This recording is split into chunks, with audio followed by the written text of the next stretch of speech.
Gabriele, ce vârstă ai? Câți ani ai tu?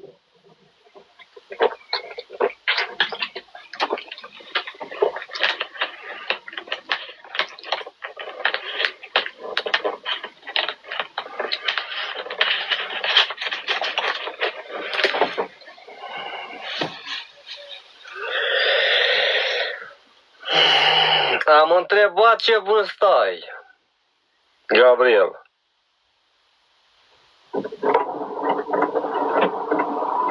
Ți ce vrei tu, în funcție, trebuie să gândești în felul următor. Ce experiență ai? Nu neapărat să te ajungi la un motor de 1000, sportivă de 1000, că îți pune capac dacă n-ai experiența. În special, Real 1, 2006, care a fost creată pentru circuit. Te omoară. Nevoie pentru picat. Dar acolo e bun al dracu pentru picat. E bun, un dracu.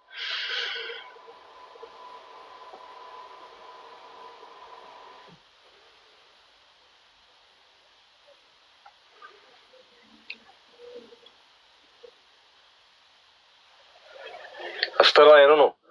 Ești sigur. Prietene, am pilotat motoare Lumița. În adolescență. Motoare de 500 de 600 metri cubi. Care avem în prezent. Tot așa zburam, cu 200 și eu. 210-220, că atât a putea să prinde ele.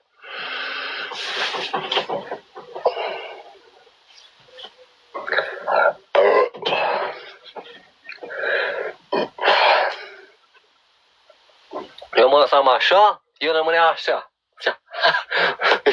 Nu trebuie să merg așa mea.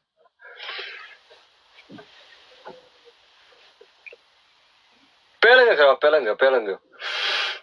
Bă, dacă era show-ul de cu el, mă. La 200 și un pic. Rămânea cu gura blocată. Nu trebuie să mă închidă gura.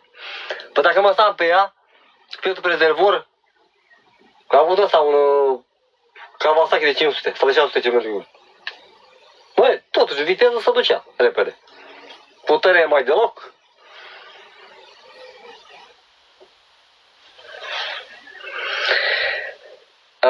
Gabriele, nu mi-ai răspuns la întrebare. Că am întrebat câți ani ai tu, câți ani ai?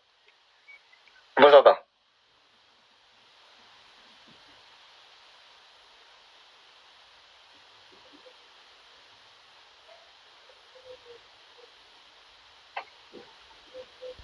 Te o dai cu mine în figuri de motociclism.